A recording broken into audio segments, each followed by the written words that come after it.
Saya sudah katakan dari dulu kalau melekvir COVID-19 ini adalah virus super yang merupakan induk segala penyakit.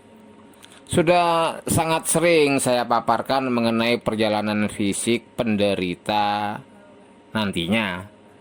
Namun ya sudahlah, saya happy-happy saja melihat kondisi berjalannya wabah yang indah ini. Yang penting saya sudah jelaskan bahwa virus ini bukan hanya cukup dibahas secara ilmu virologi, biokimia molekuler, rekayasa genetik. Bahkan lebih daripada itu harus digali dari sudut pandang alkemi. Sebab ini virus buatan seorang yang memang pakarnya alkemi dunia. Peristiwa mutasi genetik yang saya maksud kemarin dalam paparan saya itu diawali oleh terjadinya proses sel-sel induk atau sel punca hematopoietik yang memproduksi sel darah putih dalam membelah diri secara tidak terkendali pada peristiwa COVID secara cepat, agresif, ditambah terjadinya badai sitokin. Ini namanya fase COVID menuju leukemia yang teridentifikasi dengan adanya lesi kulit akibat daripada infiltrasi sel leukemia.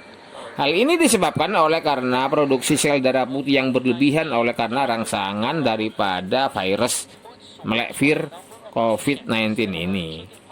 Seharusnya sitokin itu merupakan salah satu bagian dari sistem kekebalan tubuh yang tugasnya melindungi tubuh daripada infeksi yang disebabkan oleh virus. Namun pada kasus ini virus mampu merangsang tubuh untuk memproduksi sebanyak-banyaknya antibodi dan sel darah putih sehingga menyebabkan badai sitokin dan leukemia seketika. Hal inilah yang sebenarnya menyebabkan kematian sebagian besar penderita.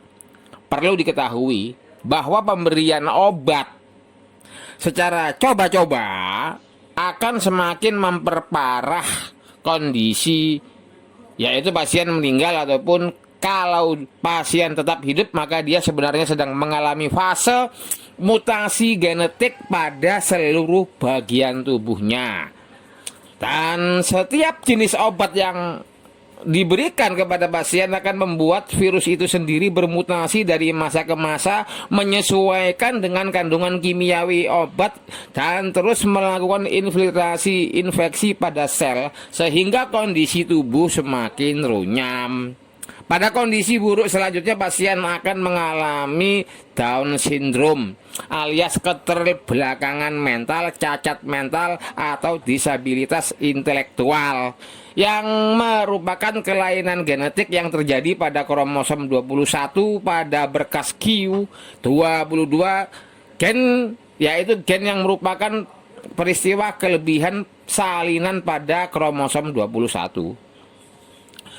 Kelebihan kromosom 21 itu menyebabkan ekspresi gen berkali-kali lipat akibat efek overdosis gen.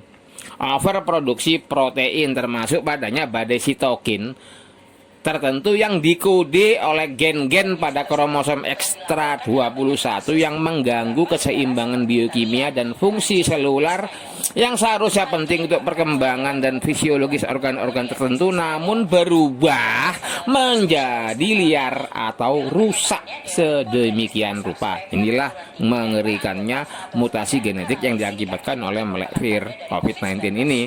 Sederhananya memang kematian itu lebih baik bagi pasien daripada tetap hidup, namun nantinya akan menjadi makhluk mutan yang memiliki keturunan makhluk baru dengan kode genetik baru alias hybrid. Hai. Dan semua ini akan terjadi dan selalu terjadi sebab ketidaktahuan medis modern di dunia ini mengenai makhluk mungil yang bernama melekvir COVID-19 ini. Dan saya mempersilahkan siapa saja pakar yang merasa mampu tangani kasus ini untuk mengimbangi pemahaman saya dan penjelasan saya ini dengan argumentasi ilmiah mereka. Lawang virus-virus saya kok kalian kok yang sok pinter mau tahu ini virus seperti apa. Demikian, Tara, thank you.